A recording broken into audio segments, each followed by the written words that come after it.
Om. Om.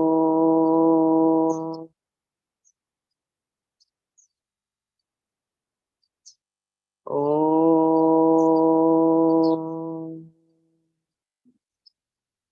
Om Brahmanandam Paramasukhadam Kevalam Jnanamurtim Dvandvatitam Gagana Sadrisham Tattvamasyaadilaksham Ekam Nityam Vimalamachalam Sarvadhi Sakshi Bhutam Bhavatitam Trigunarahitam Satgurum Tam Namami Shruti Smriti Purananam Alayam Karunalayam Namami Bhagavat Padam Shankaram Loka Shankaram Shankaram Shankaracharyam Keshavam Badarayanam Sutra Bhashya Kritau Vande Bhagavantau Punah Punah Sadashiva Samarambham Shankaracharya Madhyamam Asmadacharya Paryantam Vande Guru Paramparam Vande Guru Paramparam Om Sahana Vavatu Sahanau Bhunaktu Sahaviryam Karavavahai Tejasvinavadhitamastu ma vidvishavahai Om Shanti Shanti Shanti Narayanam Namaskritya Naram Chaiva Narottamam Devim Saraswatim Vyasam Tato Jayamudiraye.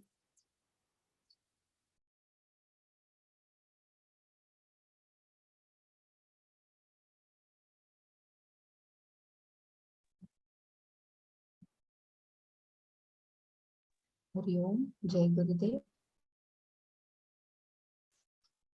Om Shri Krishna Paramatmane Namaha. Atha Dashamodhyayah Vibhuti Yogah. Shri Bhagavan Vacha Bhuta Eva Mahabaho Shruну Me Paramam Vachah Yatte Ham Priyamanaya Vakshami Hitakamyaya Name Vidusuranaha Prabhavam Maharshayah Ahamadehi Devanam Harshinam Cha Sarvashah Yo Majamanadim Cha Vedi Lokam Ishwaram Asammudha Sarva Papai Pramuchyate Buddhir Jnanam Sammoha Kshamathyam Damasham Sukham Dukkham Bhavo Bhavo Bhayam Cha Bhayamev Ahimsa Samata Tushtihi Dadanam Yasho Yashah Bhavanti Bhavutanam Matta Eva Pritvidaha.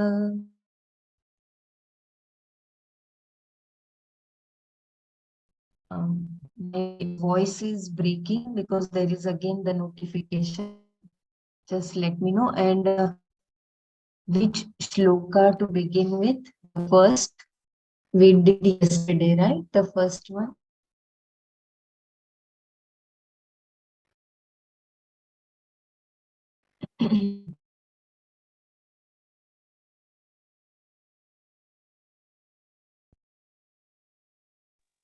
Yeah, yesterday we covered, I think, 2 shlokas. Yeah, so I should start from the second one.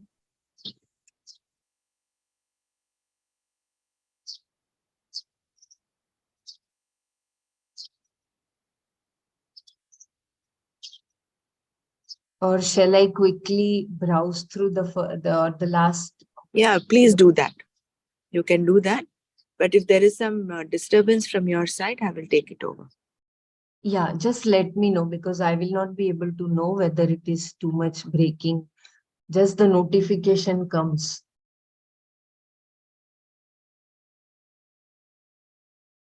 Yeah.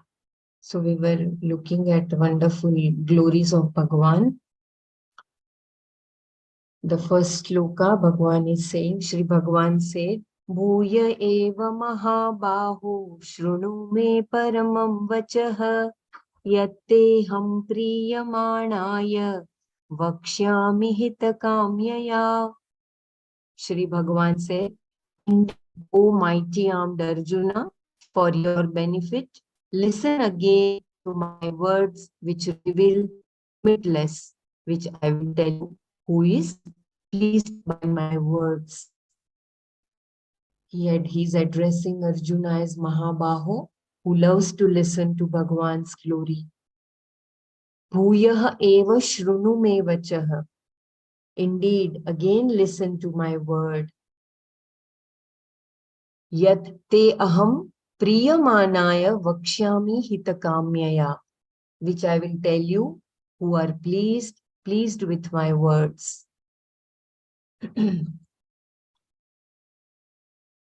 Shankara gives an example here and says that Arjuna is like a person who is highly pleased by drinking Amrita, the nectar. Amrita is considered to be the sweetest thing, drinking which one becomes immortal physically.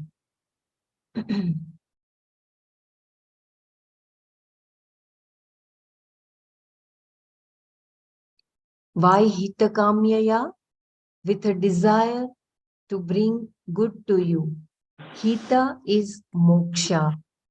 That any glory, vibhuti, is Bhagavan, and the truth of Bhagavan, Bhagavat Tattva, is to be understood in order to understand Tat Tvam Asi.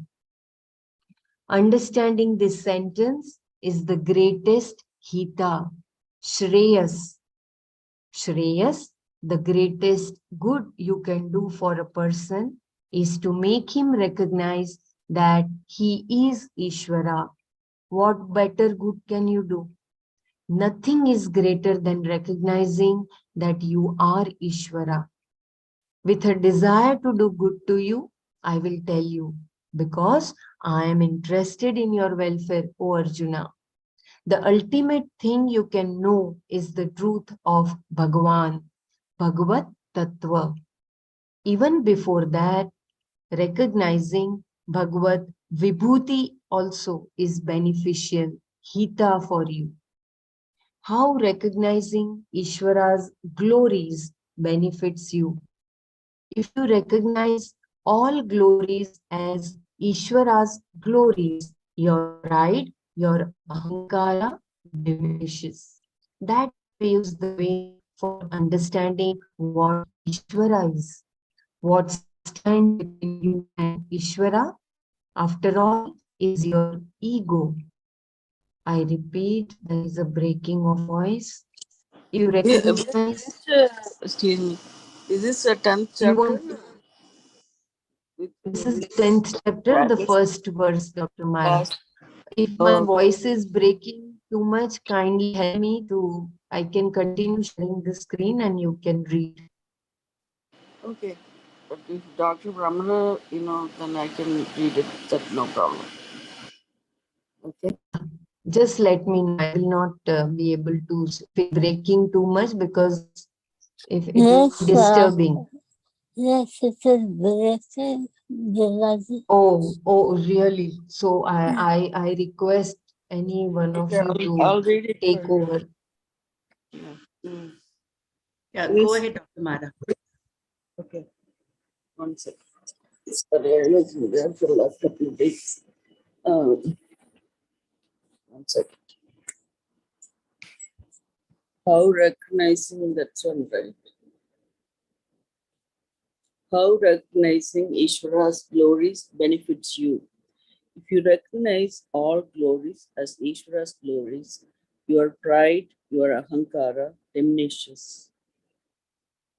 That paves the way for understanding what Ishvara is, what stands between you and Ishvara. After all, is your ego. That ego has to be dilated and then dismissed by knowledge.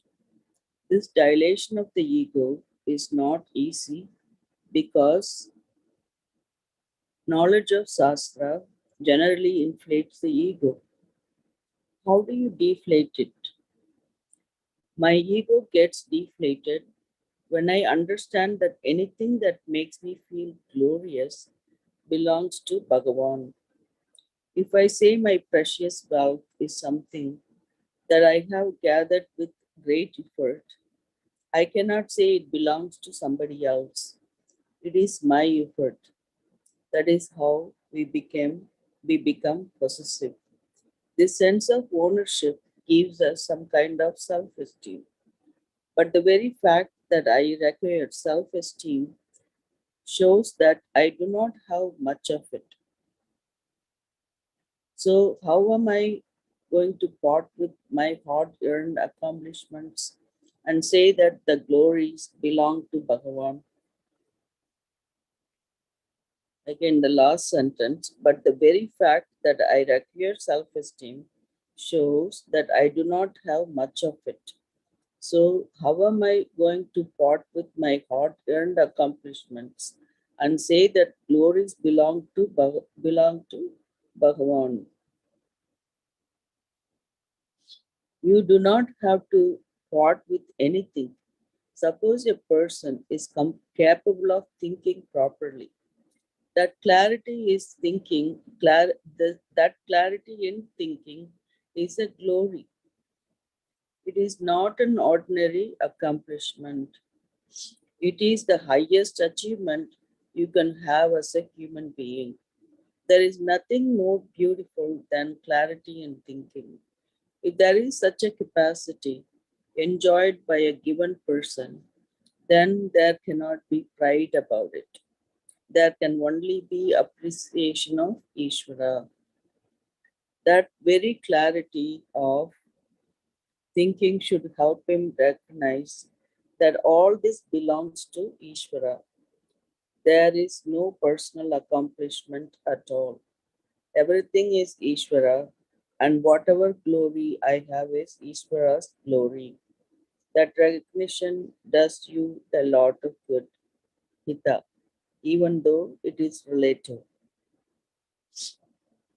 So there can be only be appreciation of Ishvara. That very clarity of thinking should help him recognize that all this belongs to Ishvara.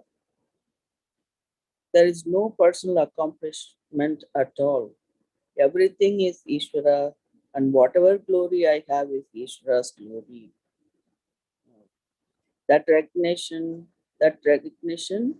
does you a lot of good, Hita, even though it is relative. So this Vibhuti Yoga benefits you in a twofold way. It reveals the nature of Bhagavan, Bhagavat Tattva, whereby you recognize the full meaning of the sentence Aham Brahmasmi, I am the Lord, that is the ultimate Hita, called Shreyas. Shreyas. But in order to get Shreyas, there is a relative Hita necessary. If you recognize Ishvara's glory, it is altogether different. Again, if you recognize Ishvara's glory, it is altogether different.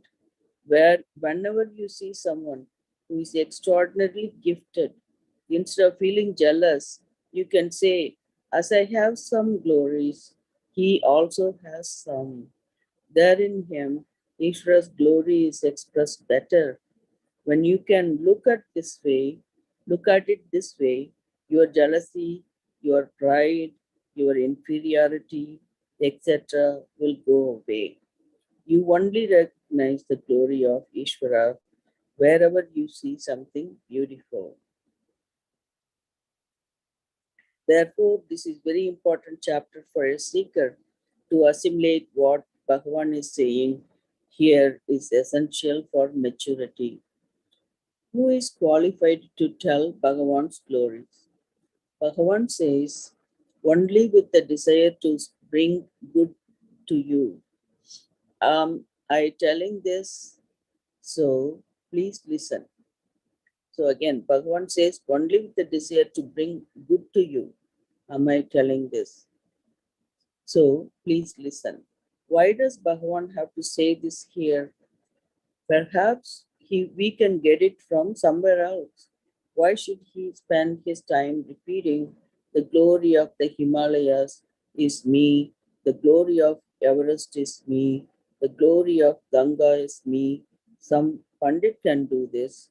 No, if a Pandit has to tell this and make it meaningful, he requires validity. That validity can only come from Bhagavan. Therefore, only Bhagavan can speak authoritatively of his glories. This he makes clear in the next verse. Bhagavan says, Na me viduhu sura sorry, Na me viduhu suraganaha prabhavam na magarsayaha aham Ahamadirhi Devanam Maharishinam cha Sarvasaha. I hope I did. Okay. Suraganaha, the whole host of gods, may Prabhavam, my glory coming into being as this world. Na viduhu, do not know. Na Maharsaya, sorry. Maharsaya, nor do the sages. Aham Adihi, Adihi, Adihi, because I am the cause. Devanam Maharsinam Sasarvasara, of all the gods and sages. This Prabhavam is the word Prabhava can mean both glory and coming into being. The footnote. Okay. You want me to read one? Yeah. No, Suragana. the Sanskrit. Huh. Yeah. Suraganaha me Prabhavam na viduhu na maharsayaha aham adihi maham adihi devanam maharshinam sa sarvasakha. The whole host of gods do not know my glory coming into being as this world, nor do the sages, because I am the cause of all the gods and sages. I repeat it again. The whole host of God do not know my glory slash coming into being as this world, nor do the sages, because I am the cause of all gods and sages. Me Prabhavam, me Prabhavam can be taken as my glories. One second.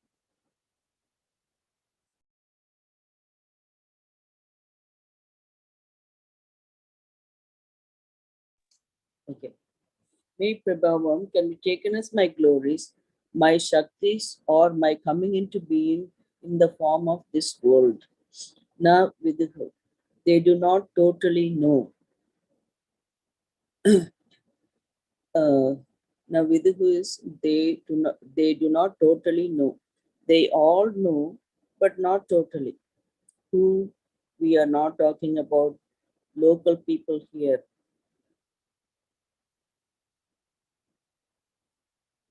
Suraganaha, the whole host of gods. Suras are the devas like Indra, Varuna, etc. Even they do not know me totally. They may know themselves as Paramatma, but still they do not know all the glories of Ishvara. Even Brahmaji can only create, he cannot sustain. And Vishnu can only sustain, he cannot create. This is not his job. That is not his job. Shiva's Rudra can only destroy, not create or sustain. Even one has, each one has only one job.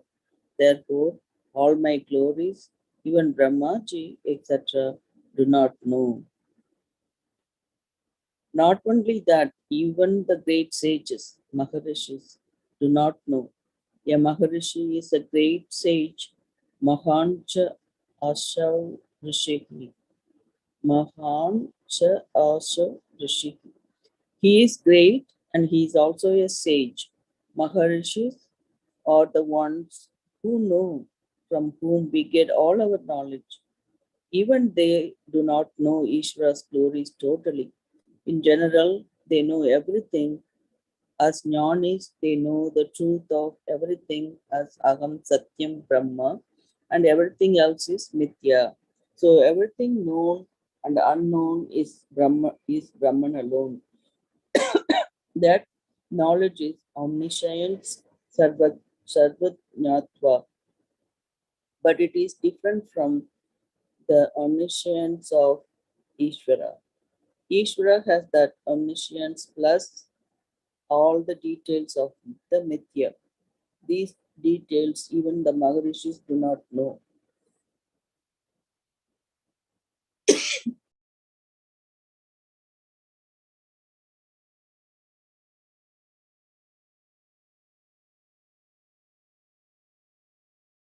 Dr. Mara, let me know if you want me to continue.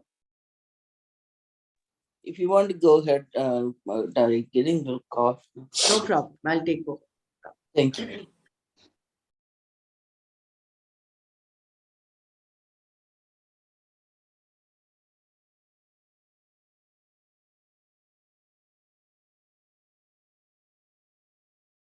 So even they do not know Ishvara's glories totally. In general, they know everything. As jnanis, they know the truth of everything as Aham Satyam Brahma, and everything else is Mithya. So everything known and unknown is Brahman alone. That knowledge is omniscience, Sarvajnatva, but it is different from the omniscience of Ishvara. Ishvara has that omniscience plus all the details of the Mithya. These details even the Maharshis do not know. Why do the Maharshis and Devatas not know? Aham Adirhi Devanam Maharshinam cha Sarvashaha. Because I am the cause of all the gods and sages. It is something like the son being told by the father how wonderful his marriage was. It went on for 4 days. On the first day, Bhanumati danced. On the second day, Ariyakudi Ramanujam sang. The third day, Maharajapuram Santanam sang. And on the fourth day, Semmangudi came. Hundreds of people came and there was a great canopy.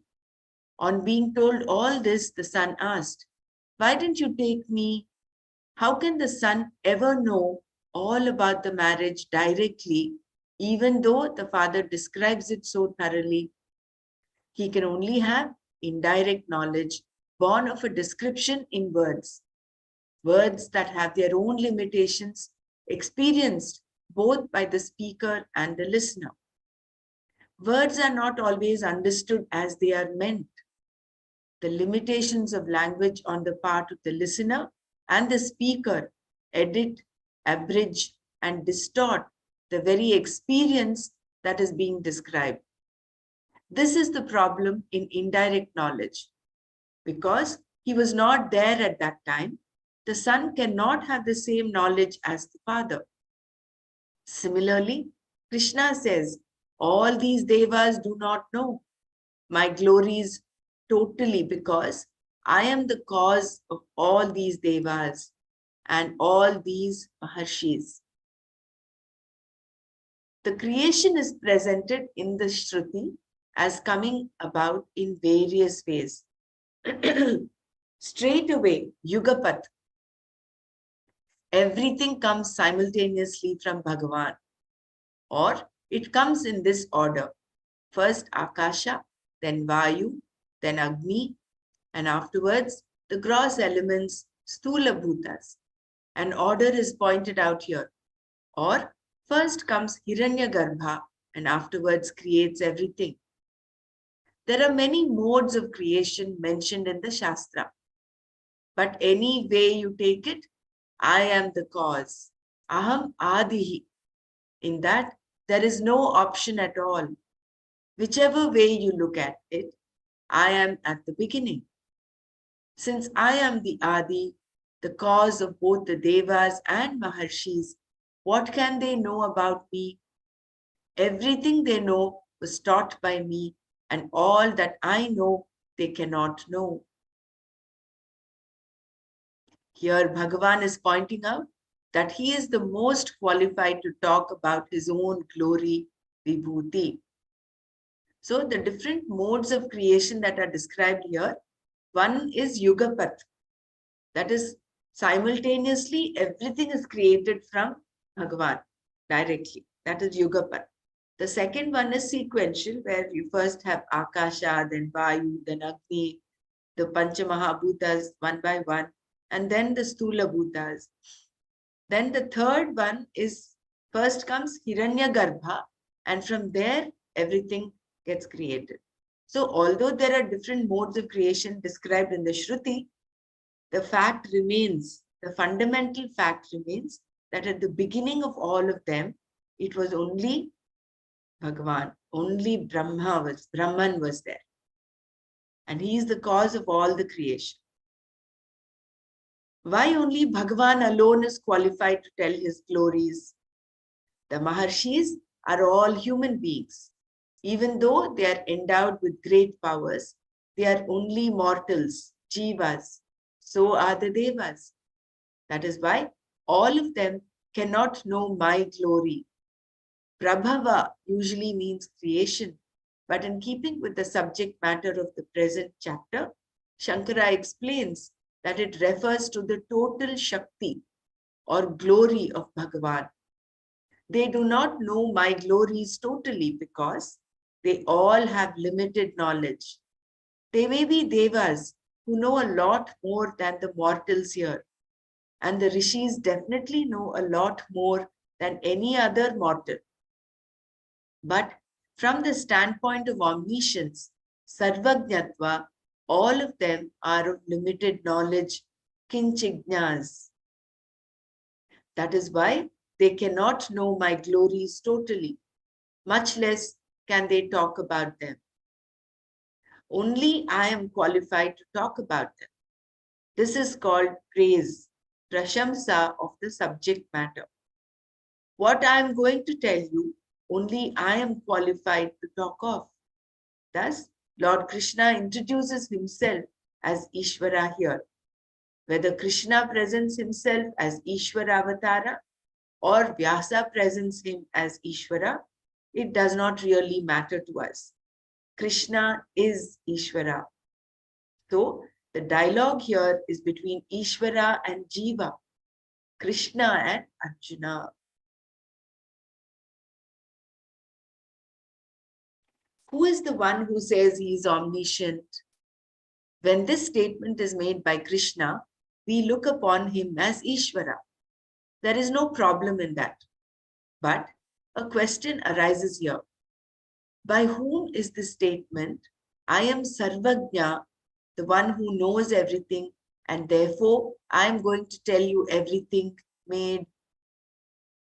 Is it by the Sarvajna Satchidananda Atma, or is it by the knower, the Pramata? The one who knows is called Pramata. When you read this and understand, you become the Pramata, and what is understood becomes the Prameya. The understanding itself is called Prama, and the means of understanding the Pramana.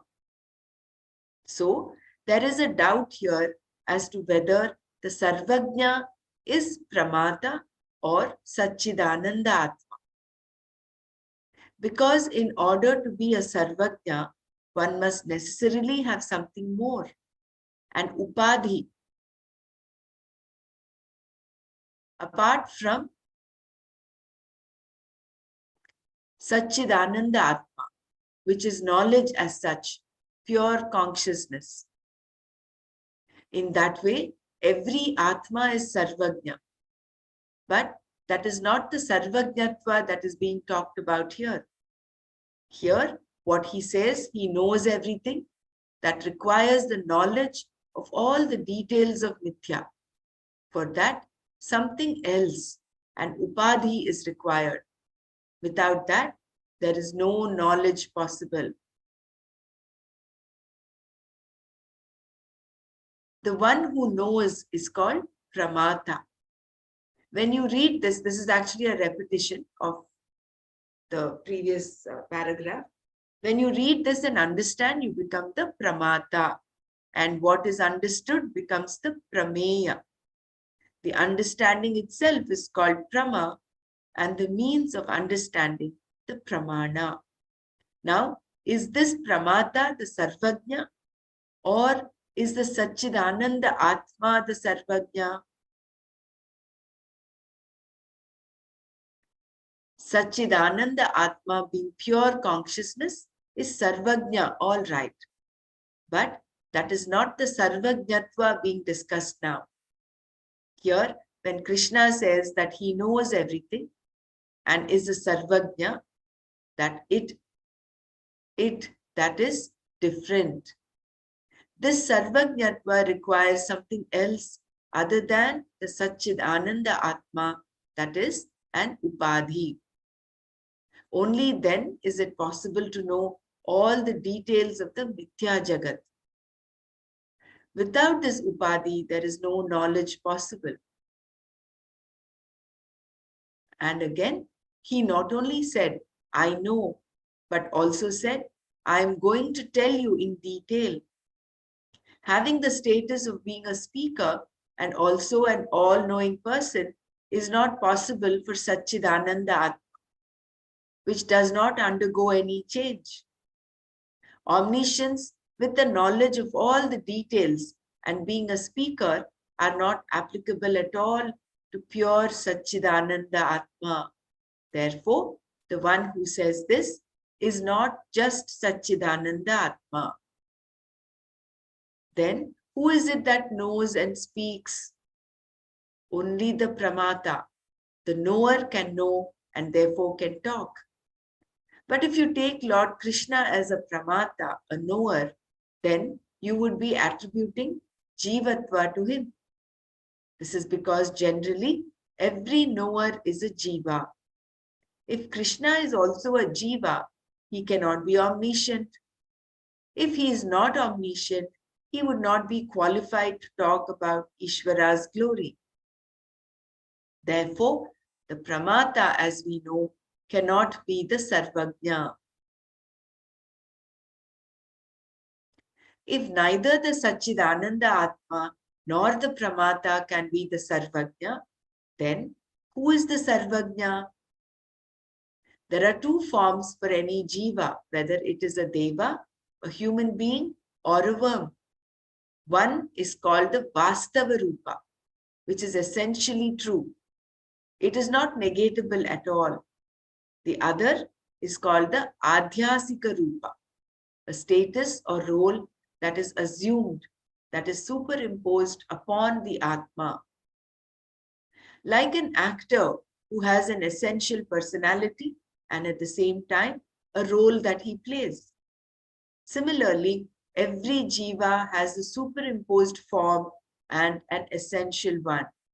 This is also true for Ishvara. Between the jiva and Ishvara, there is no distinction at all in reality. That is, there is no vastavika difference. Both are essentially Satchidananda. Even the Swarupa of a worm is Satchidananda. The Vastava Rupa of any creature, whether a Deva, a Gandharva, or a Yaksha, a human being, or a crow, is one and the same Satchidananda. There is no difference whatsoever.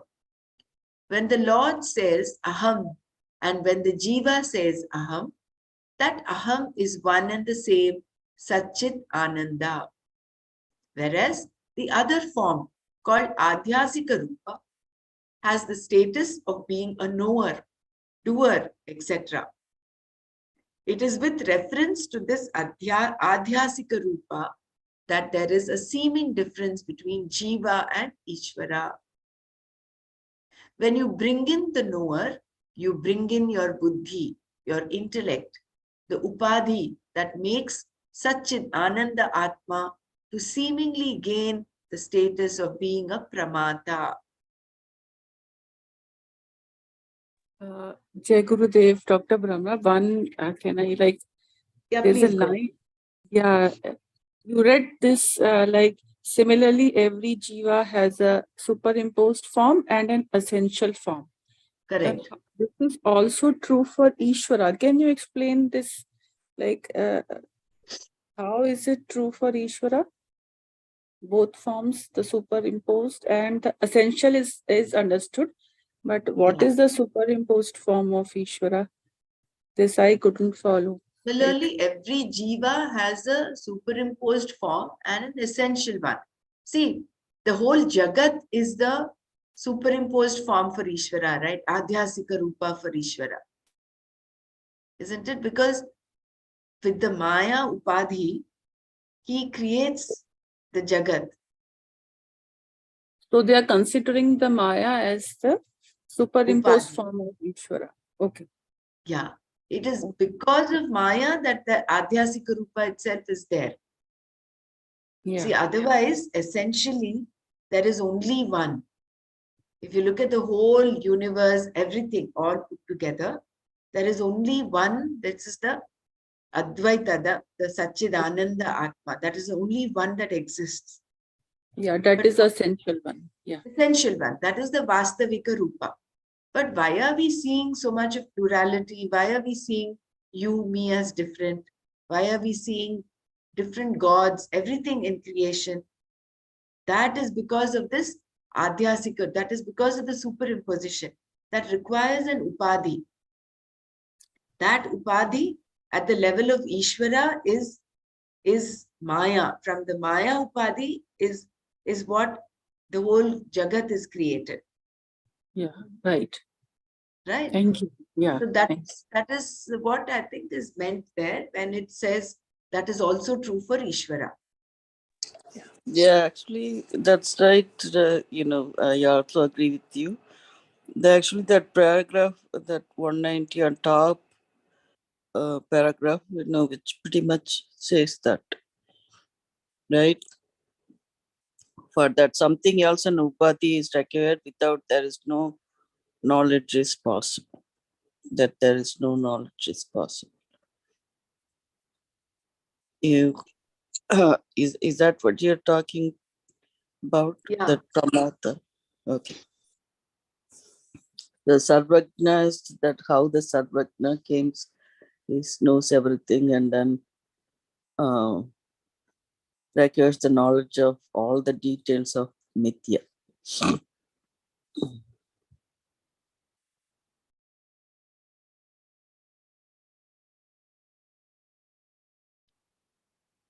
Where we?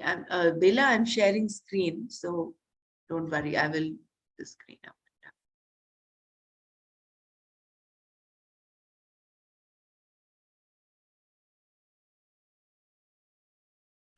So there is no difference whatsoever at the level of the Vastavika Rupa, but with reference to this Adhyasika Rupa, there is a seeming difference between Jiva and Ishvara. When you bring in the knower, you bring in your buddhi, your intellect, the upadhi that makes Satchid Ananda Atma to seemingly gain the status of being a pramata.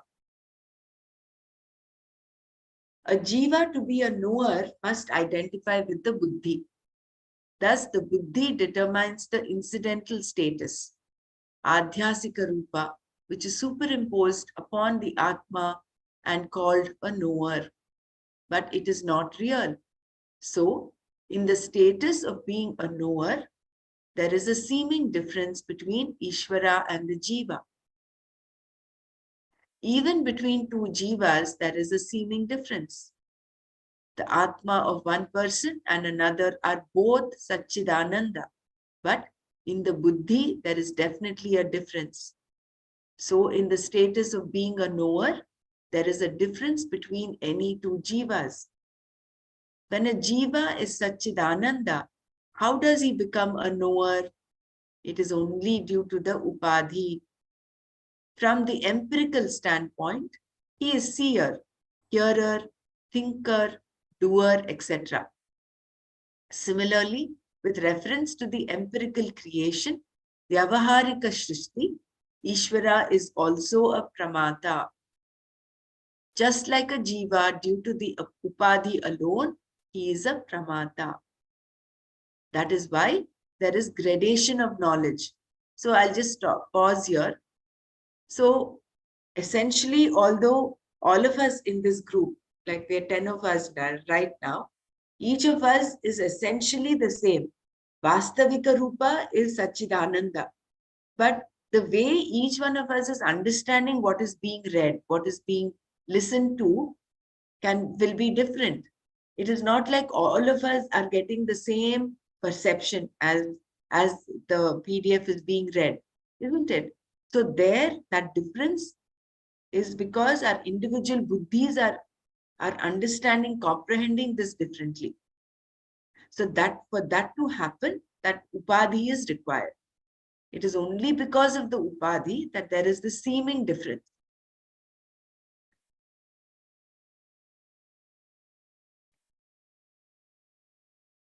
That is only a superimposition. This is such deep, yesterday when I read it, it was not very clear. But today when we are repeating it, why there is the seeming difference, why they're bringing up this, the knower versus Satchidananda Atma. Because here in Vibhuti Yoga, it is Bhagwan who's talking about his glories. So he is assuming the form of the knower. He knows his glories. Whereas Satchidananda Atma, there cannot be, it's changeless. So you cannot have the knower in the knower embedded in the Satchidananda. So in order to bring in the understanding of how the knower came about, you require the element called upadhi. Because of this upadhi, there is the aspect of pramata, prameya, prama, and the pramana. All of that happens only because of upadhi. Otherwise, there is only one standalone Satchidananda Atma.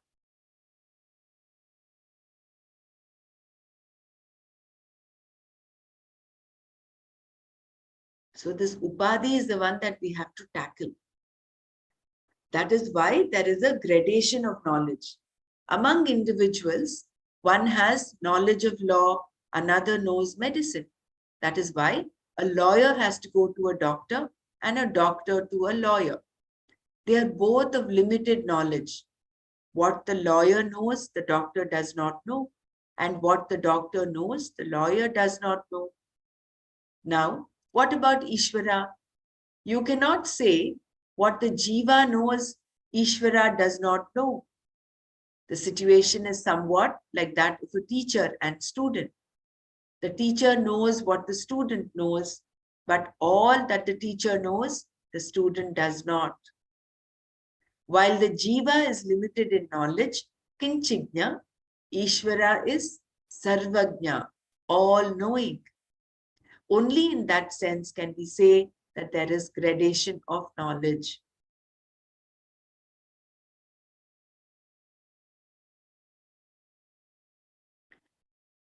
How Upadhi accounts for gradation in knowledge.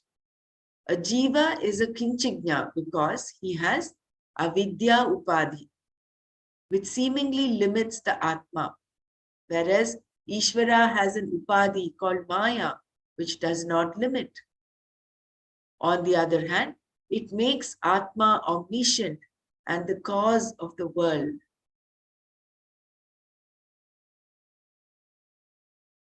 Then, in the expressed form, the jiva has a given buddhi with which he can know a few things. But Ishvara through Maya Upadhi is Sarvagnya. The concealing power, Avarana Shakti of Maya affects the jiva. Therefore, he cannot know everything. Whereas for Ishvara, the Avarana does not exist. There is only the capacity to create. Thus, the very Maya which keeps the jiva under its spell becomes a glory for Ishvara. This is the first Vibhuti. Maya itself becomes the Vibhuti for Parameshwara, who is not different from Satchidananda Atma.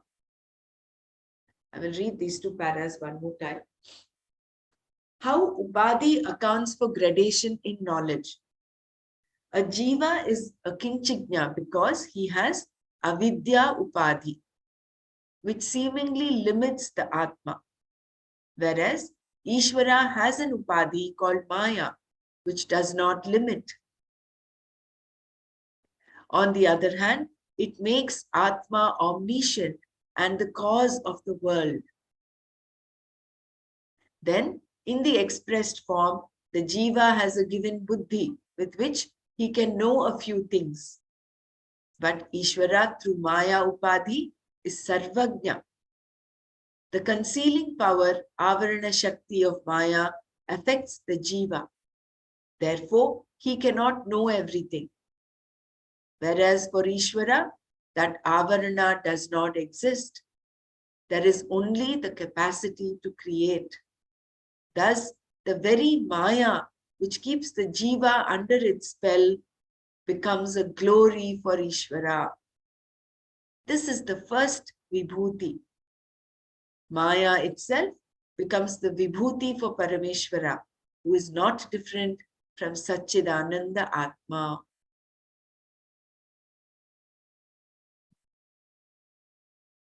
The buddhi is limited because it has a location. It operates in a sthula upadhi depending upon brain cells and so on. Whereas Maya is not limited at all because it is the cause of everything. How do you know this? It is established by the Shastra. Therefore, the one who is in the form of Krishna is conditioned by Maya Upadhi. By his own words in the 4th chapter, Lord Krishna presents himself as Ishvara or Vyasa presents him as Ishvara. This being so, the knower, the Pramata, who is conditioned by the physical body, recognized as Krishna, has Maya as his Upadhi. Keeping the Maya under control, a particular form is born.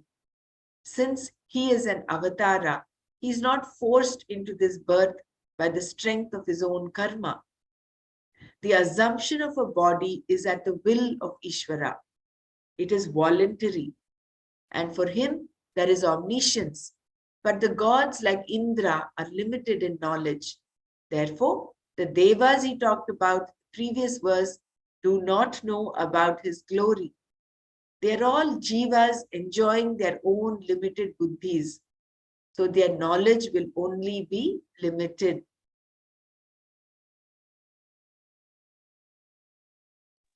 Here I have one question came up. Like, yeah, I mean, it's not anything big, but we read Krishna's Ishvara, right? Like when we do that, I mean, for some our knowledge, limited knowledge that we have, we think is this avatara is from Vishnu, those Dasha avatara, right? Uh, that we know. So now, according to this, in the earlier paragraph we read, Vishnu is only sustainer, with Shiva is destroyer, and the other person is the creator. So one cannot do the other job and all that. So that is kind of goes under that God category. And then we are talking about, so this one person, like the one Ishvara is the one making the reincarnation, or the incarnation in the world, or there is something bad going on, taking that avatar and come, or he orders one person to take avatar and go and do the job for him.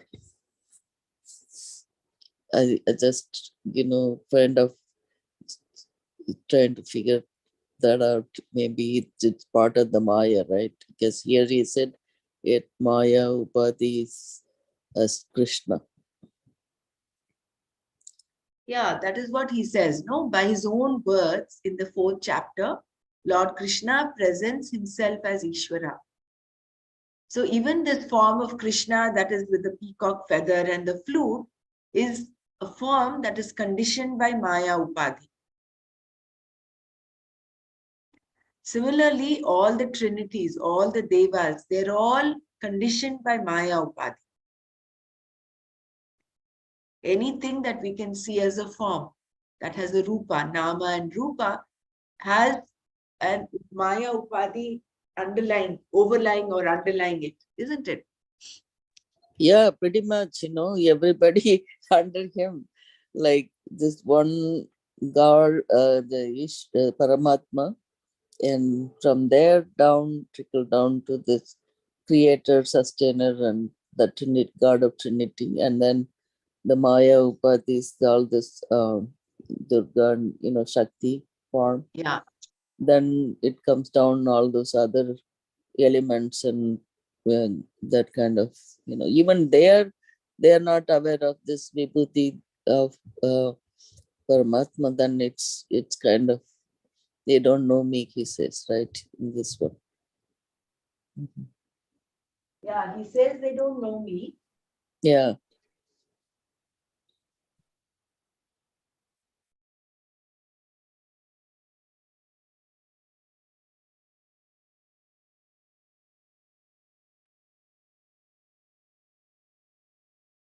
Yeah, that is the whole wonder, right? Um, how elusive is this Maya Upadhi? It is Ya Ma Sa Maya. That is the definition for Maya. That which is not, but that appears as if it is. That is Maya. So when you look at the Vastavika Rupa of everything, there is only one. But it is only the Adhyasika Rupa, the superimposed forms. That is where you get this multitude of beings, of forms, of everything in the creation.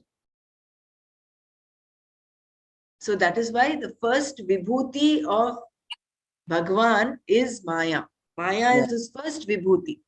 Okay.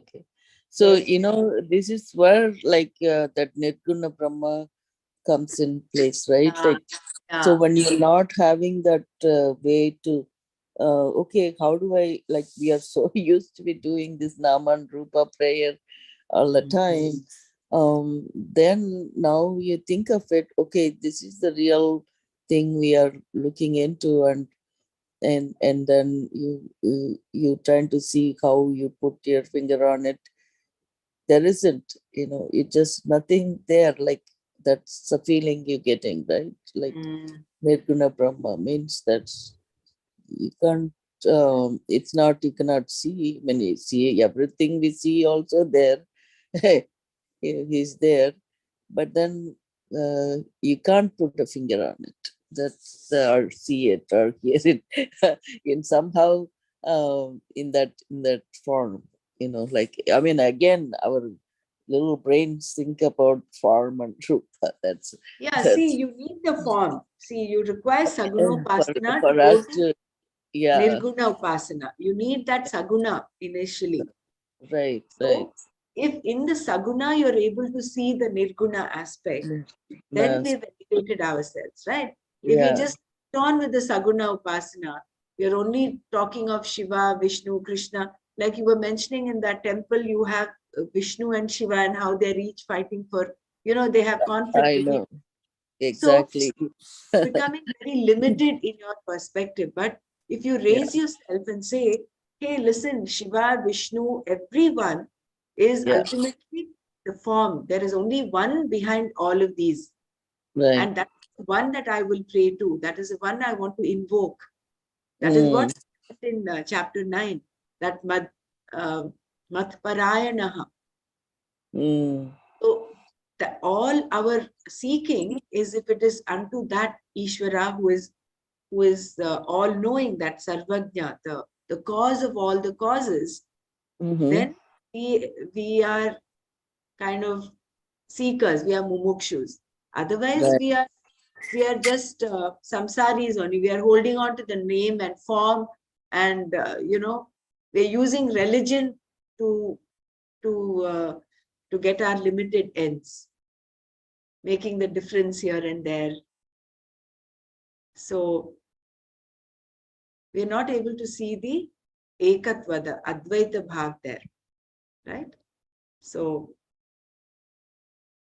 Yeah, right. That's the one he makes the next verse. Okay. which is why he says here, no, Devas, he talked about in the previous verse, do not know about his glory.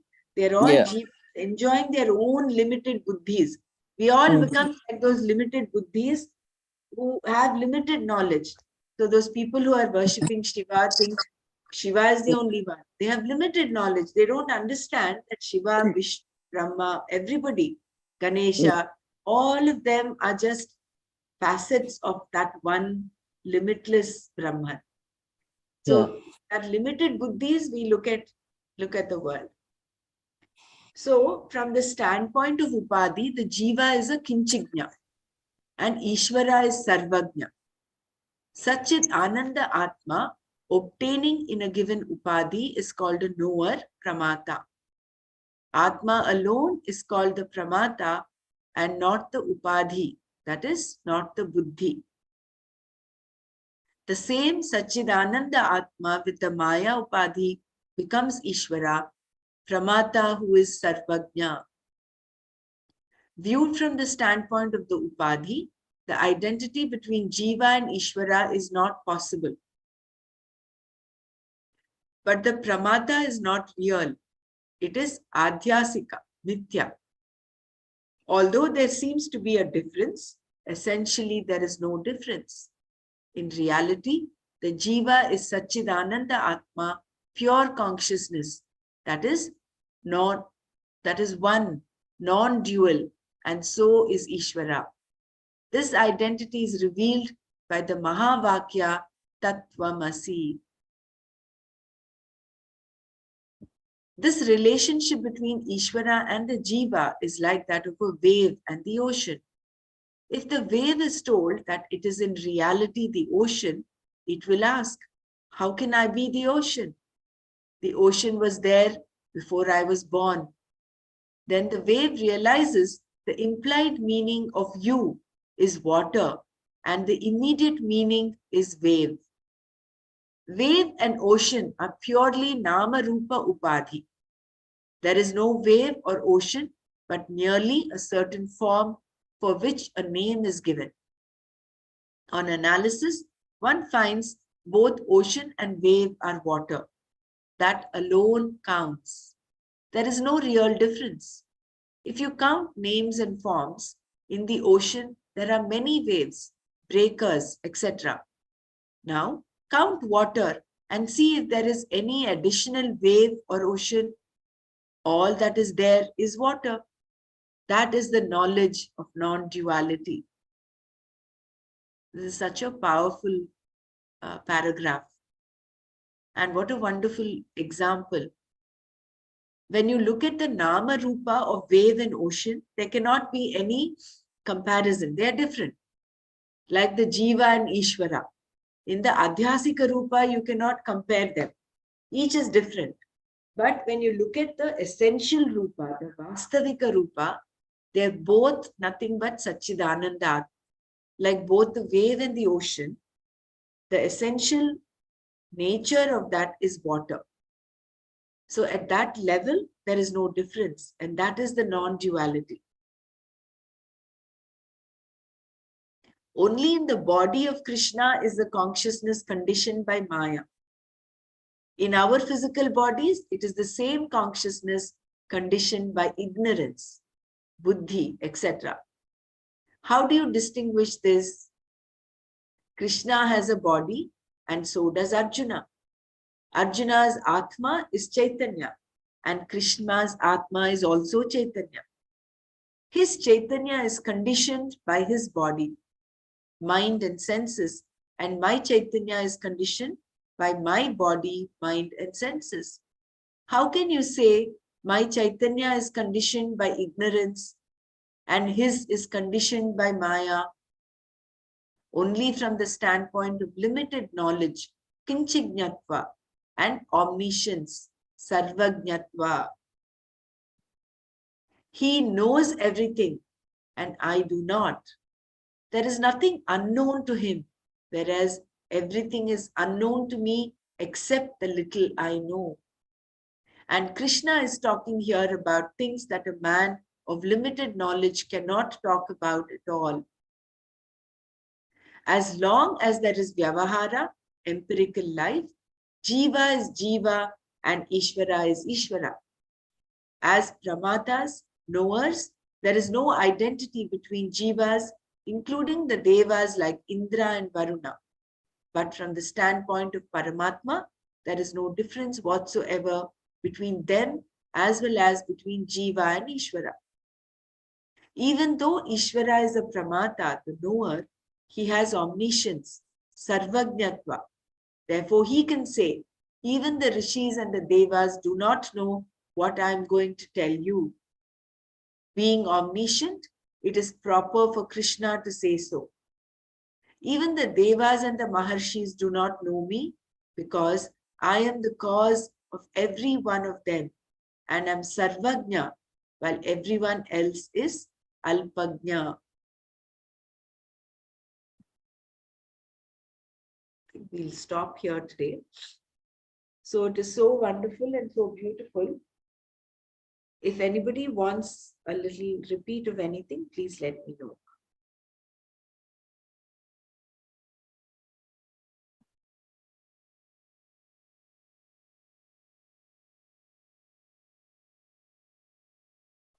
So he's very beautifully, the very fact that Bhagwan Krishna himself is talking about his glories is that in the previous verse, let me just chant those verses. We did the first two, right? First.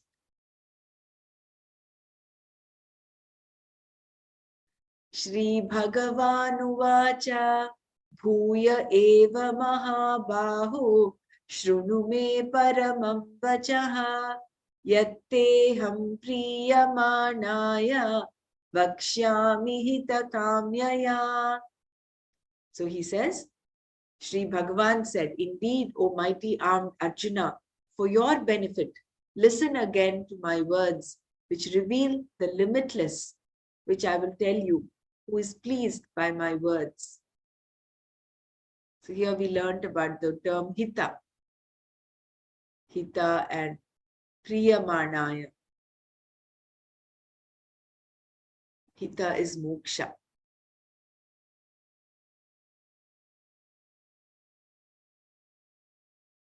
And then he goes on to say, Name vidusturaganaha prabhavam namaharshayaha ahamadirhi devanam maharshinam cha sarvashaha.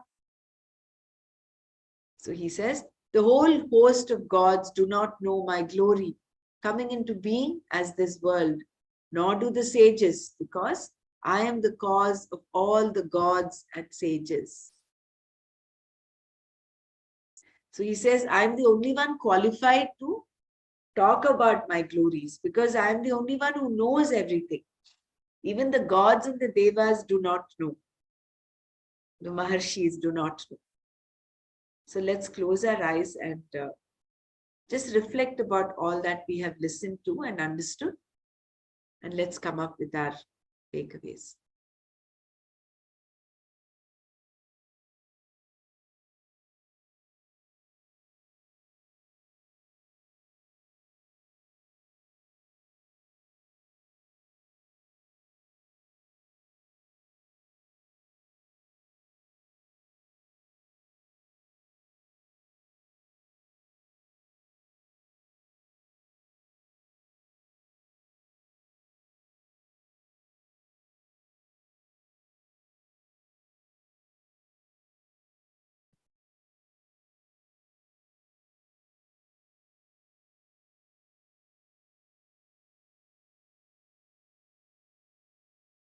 Jai Gurudev.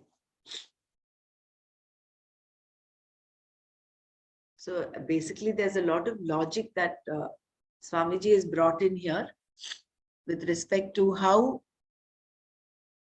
first of all, he talks of how Satchidananda Atma is different from the knower. Satchidananda Atma is a standalone. So there cannot be a knower aspect coming into Satchidananda Atma, which means that there is some other object that is someone separate from Satchidananda, which is not possible. So how do we explain the knower aspect? In order to explain that, there is this element of upadhi. There is that difference between the Vastavika Rupa and the Adhyasika Rupa. And the Adhyasika Rupa, the superimposed form, is because of this upadhi. With respect to Ishvara, there is Maya. Maya is limitless, just like how Ishvara is limitless. But because of the Maya upadhi, he takes the form. He creates. He has the capacity to create. And limitlessly, it just goes on doing that. With respect to the jiva, we are conditioned by an avarana, which is the avidya.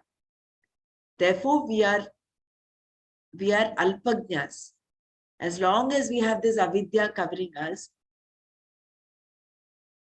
we will not understand our true nature. And that beautiful example between the wave and the ocean. So in the Adhyasika Rupa, Jiva is Jiva and Ishvara is Ishvara. There is no, you cannot compare the two. They are not the same. Just like how the wave is different from the ocean in the form of Nama and Rupa. The ocean is huge, whereas the wave is a tiny little wave. Whereas when you look at the Vastavika Rupa, there is nothing but water in both the wave and the ocean. Similarly, there is the nature of Jiva and Atma, or nature of Ishvara and Atma, is nothing but Satchidananda Rupa. So at that level, they are the same. Whereas at the empirical level, there is this difference. So because there is this difference, and because Ishvara is the only one who knows about his glories, he is qualified to talk about his glories, and not these Maharshis or Devas and all those who came after him. And the first vibhuti of Bhagwan is Maya. Yeah, Maya Shakti. Please go ahead, share your takeaways. So our upadhi is our intellect. Apart from Our upadhi is avidya.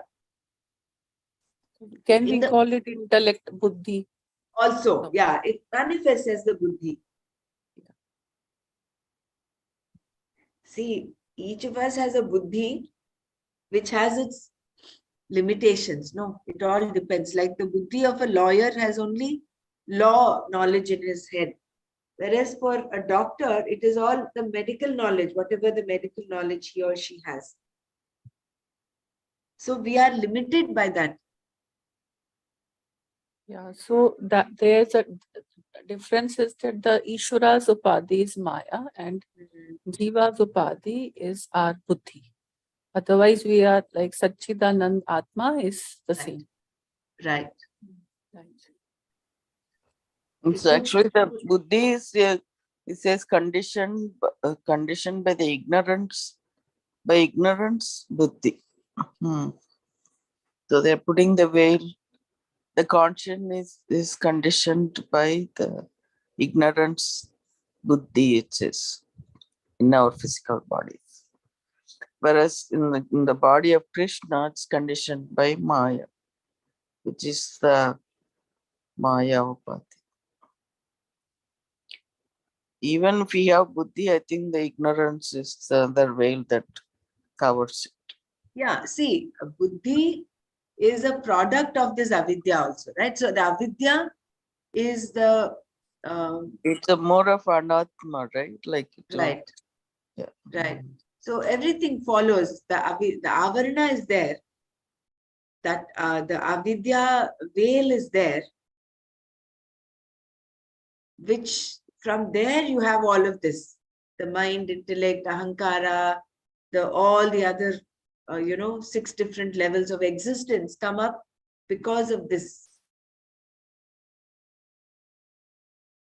So there's a limitation for that buddhi. So Right. that's why there's a difference in every person to person. Like Person to person. Remember, in I think the previous chapter, we read about how our buddhi has to align with Krishna's buddhi. The teaching, how if we, as we are learning this, if we are to get the actual import of the teaching of the pramana, our buddhi has to be so sharp, has to be so evolved with so much of clarity that it should align with Krishna's buddhi. Then this knowledge will just seep in, and that recognition will happen. So all our effort again is in cleaning up this buddhi, in toning it up. yeah, there was one line that there is nothing more beautiful than clarity in thinking. We just Clarity read in thought, right? Yeah. That was a beautiful takeaway. I know. I remember that. Let me just go to that. When he talks of, I think, it's 186 last paragraph. Yeah. See, when you talk about, suppose a person is capable of thinking properly, that clarity in thinking itself is a glory. It is not an ordinary accomplishment. It is the highest achievement you can have as a human being. There is nothing more beautiful than clarity in thinking. If there is such a capacity enjoyed by a given person, then there cannot be pride about it.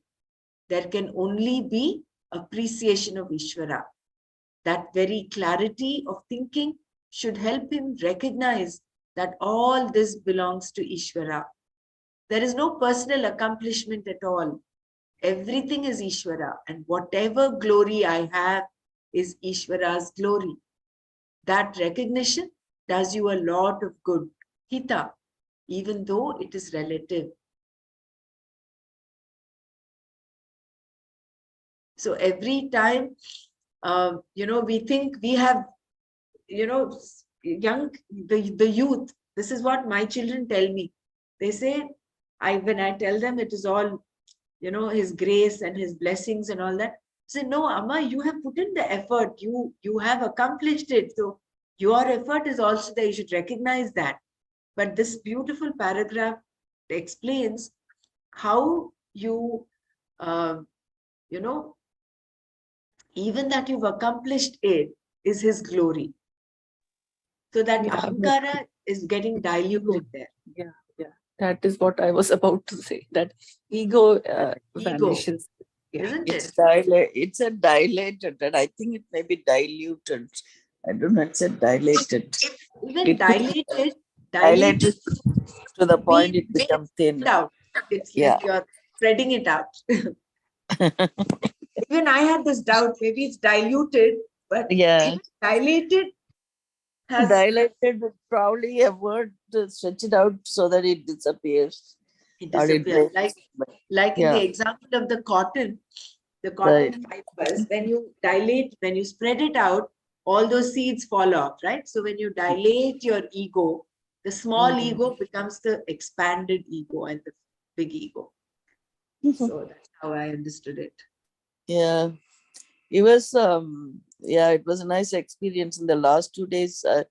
I'm sorry I missed this class because I was volunteering, as I said, at the tour in the temple for this one day in Tirumala Vaibhotsavam. The whole, as I'm a coordinator, I volunteered for that. So I've been doing a lot of, spreading the word that this is happening and please come and, participate and support and whatnot. At the end, of course, they introduced, oh, these two are, there's another coordinator also. We appreciate, and it went very well.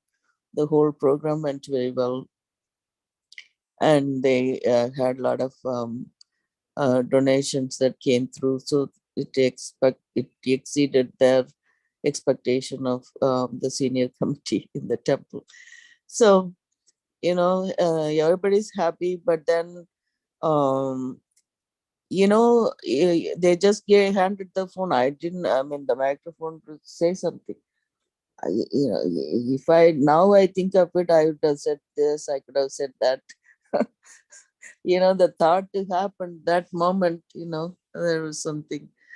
Uh, anyway, the whole day I could see myself how your ego can play a role, or how your emotions get in the way and things like that. And then you try to be centered. Oh no, I have to be like this, like, so bringing you back, not bothered by this, bothered by that.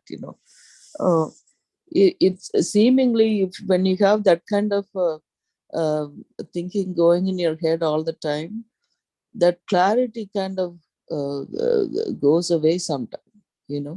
I was thinking clearly when I wasn't really involved in a lot of things came to my mind, very definitive things. But then this kind of interference also can block that clarity in thinking when you have this uh, all this unwanted, unnecessary things in your head. Anyway, Yeah, that is the clarity of thinking that Bhagwan is talking about there. right. So I When was wondering myself, why didn't this thought didn't come to me in my head? Like, the one thing I wanted to say is it's all his doing, and all Krishna Arpanam, But I was able to say it right after that moment, because that moment I was stuck, because they just handed it. What do I say? Of course, I said few things which is to that pertaining to that event, but then it came as an afterthought after that. Um, soon after that, but then I always say it, even before that, I said it in my mind. It's all you're doing and it's good. It's everything is happening nicely and all that.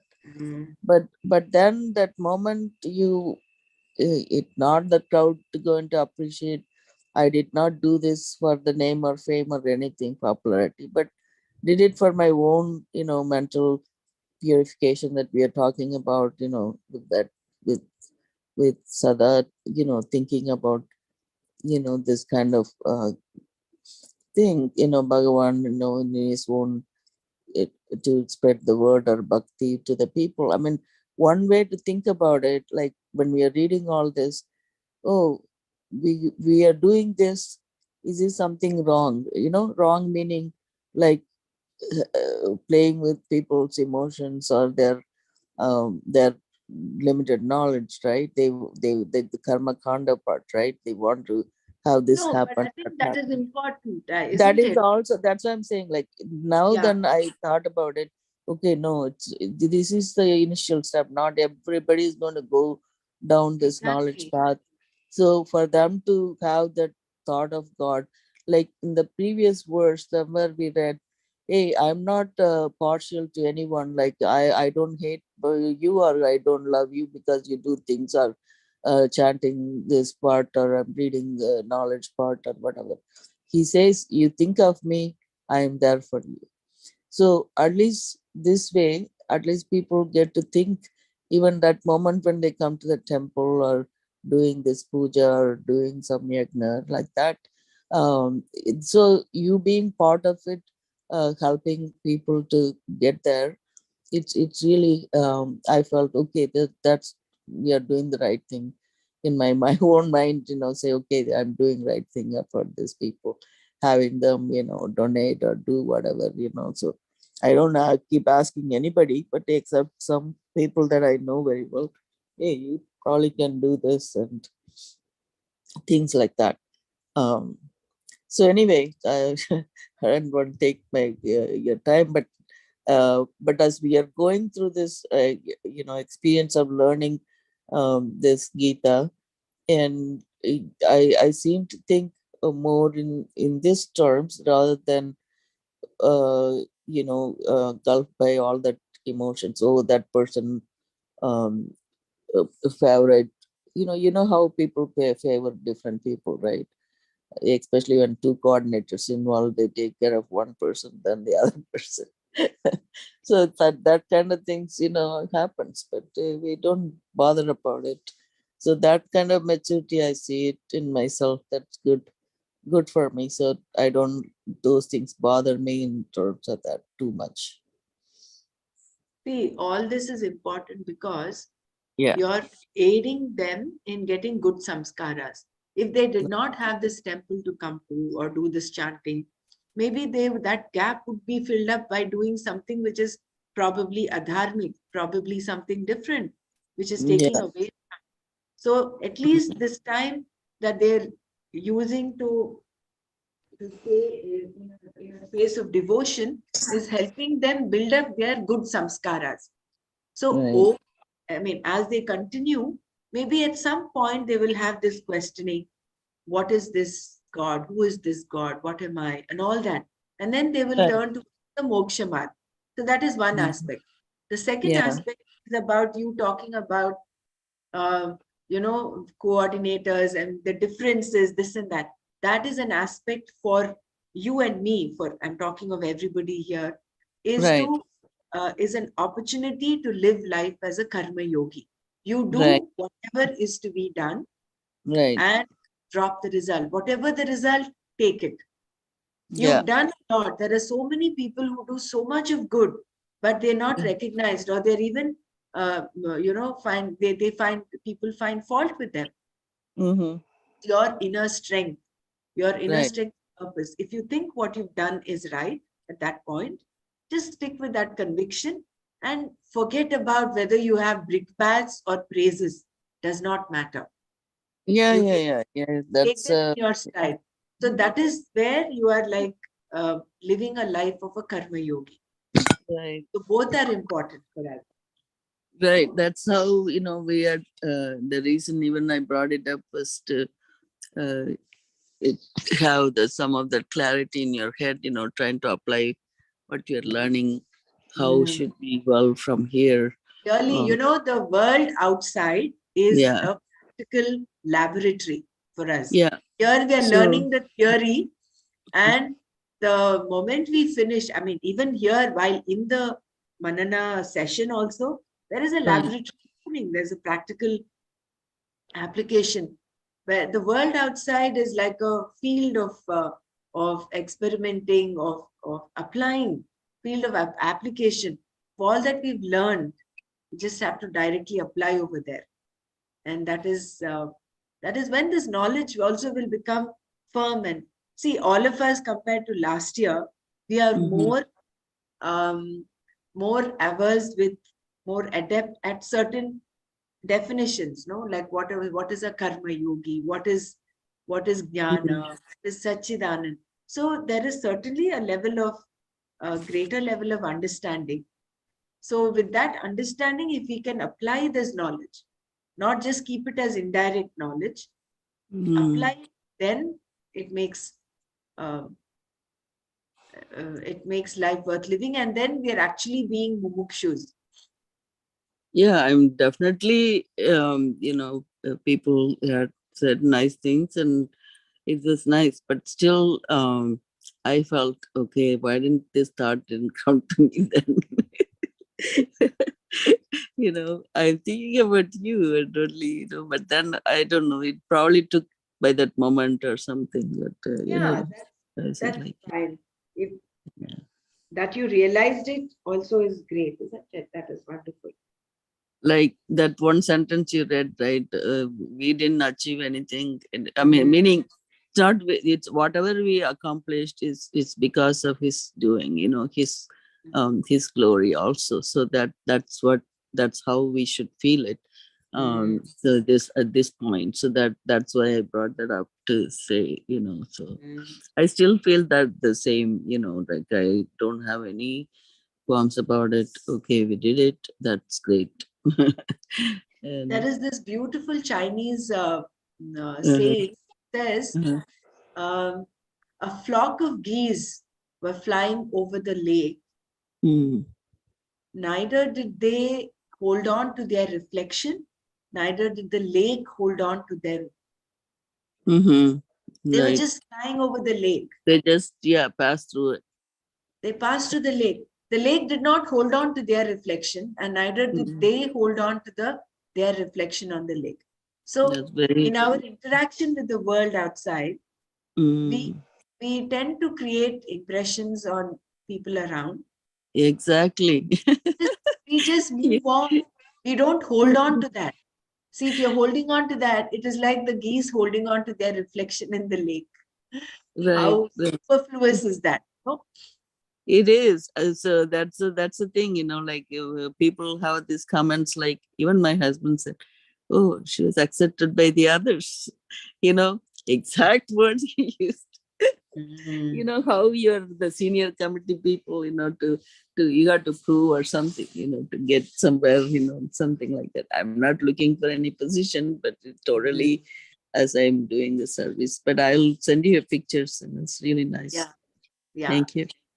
Thank you. Mhm. Thank you for sharing what Yeah. went on in your life. Yeah. Thank you. So we'll just read chapter 6, the last, not the last verse.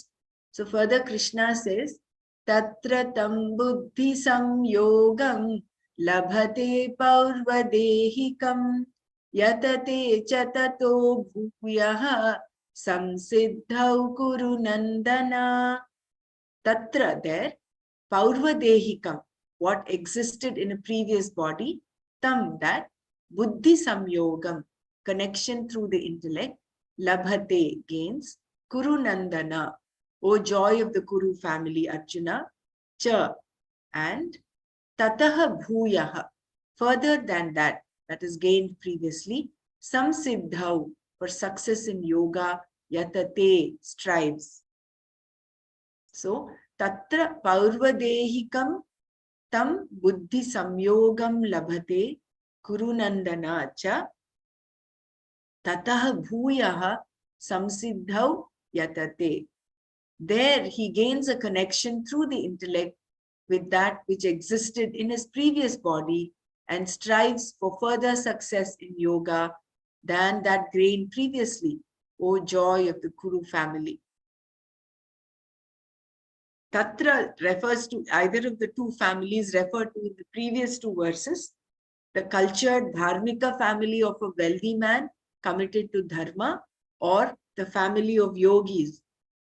There, the person picks up the thread of what existed in his previous life when he was a sannyasi.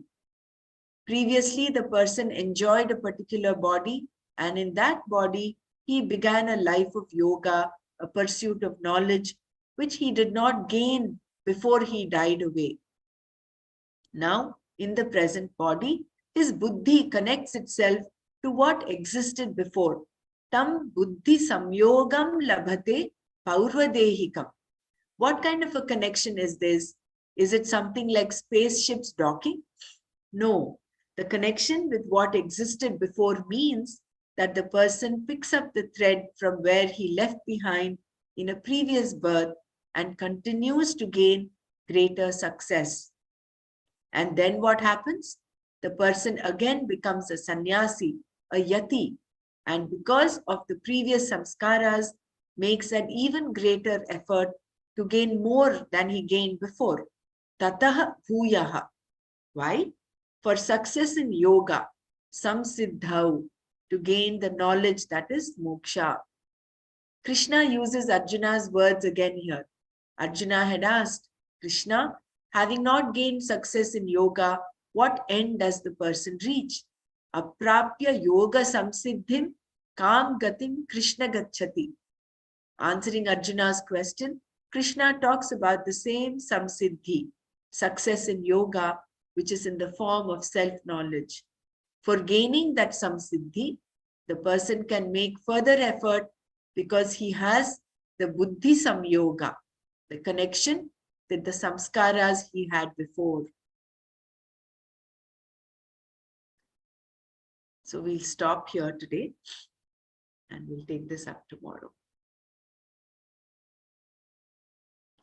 So every good samskara that we are adding on is actually that sadhana, that dhana that we carry forward to the next life. So just imagine if all of our daily life. Samskara means is that is it what can you say what Impressions. impression? Oh, impression. Yeah. Okay, correct. Samskara, I don't know what the opposite is. Hmm. Some is good. Some Good. is about Good. good. Okay. So you're increasing the good impressions in your life. Right. Being this knowledge, chanting, praying, all this is good samskaras. No? So Yeah. they will not go waste. Yeah, They, I remembered, sorry to interrupt that every time they did so many different pujas yesterday, and every time they did the Sankalpa, the first thing they say is Shreyas. Not at paying attention before, but now the first thing they say you want Shreyas, and then they say Arogya, this, that, wealth, Aishwarya. Then before then even he said moksha. Moksha even come in that sankalpa. I never paid attention before that. Yeah. Of course, always we think about arogya, this and that. That's only you hear it in your ears, right? But this time, in fact, the Shreyas is coming first, and then there was something he said, Abhuriti or something. I didn't hear it clearly when he said. But then the moksha is also one of them. And after that only all the other things comes up, this material stuff. Yeah. All the four purusharthas are brought in the sankalpa. Exactly. The Dharma, purushartha. artha, kama, Exactly. moksha. Yeah, Phala, exactly. purushartha, You're right. siddhyartham. Yeah, exactly. That he did say purushartha. Then I said, oh my God, we know all these things. No, we belong to such a rich culture I that know. everything, All even this the time we ages are doing. document, they Yeah, talk of the ages document that all right. that is brought in the sankalpa. The Exactly. Veda Varaha Dhanvantara. Kalpe, Vaivasvata Manvantare, Kali Right. Yuge, Prathama Pade, Mm-hmm. Jambudvi. So the This is num- Sukla Paksha now, like all that is brought in, yeah. Sanivaram, like all that they said. But I was so amazed that brought that Purusharthas in that Sankalpa. Then you say Siddhartham and all that. So I would like that Sankalpa thing. Does it come in our this PDF anywhere? We don't. No, We the don't. Sankalpa doesn't come, but Okay. yeah, let me just post it. Maybe it's there in any Nitya Puja, book that you have. Oh, okay. The Sankalpa is there. Sankalpa can be different. I mean, although the main structure is the same, there are some who add on a little more, and depending on which yajna, which homa is being done, they can add on a Yeah. little. But the Yeah. main structure remains the same. The framework remains the same. Let me Yeah. see. Maybe I'll retrieve one and Yeah, post it'd be nice if you put it because that will go along with our time factor too, like it. Yeah. to when we are reading, it'd be nice to Yeah. understand. Yeah. Thank you so much. Yeah. So we'll close here today. Mhm. Om Loka Samasta Sukhino Bhavantu. Om Shanti Shanti Shanti. Om Tat Sat Shri Krishna Arpanamastu. Jai Gurudev. Just a little reminder before we close the meeting is those of you who missed yesterday is that we are having this quiz on August 1st. We tentatively August 1st. So we're sticking to chapters 9, 6 and 9. Oh, So from, that's if you can create some questions, I mean, each of us creates about 5 to 10 questions or so and emails it to my email. I put up my email. So then we'll have a question bank from where we can then ask questions. So okay. that's the whole idea. All right, good. So only 6 and 9, right? So Yeah, I 9, saw the message briefly, but I thought, oh wow, this 9 chapter will be a little hard. But whatever we are doing, maybe we can do that. Whatever we part are doing first. right now, we just finished 9 and we are also revising 6. So we'll stick to 6 and 9. Okay. Yeah. Good. Thanks. So before 28th, if the questions can come in, that will be great. Okay. I'll try.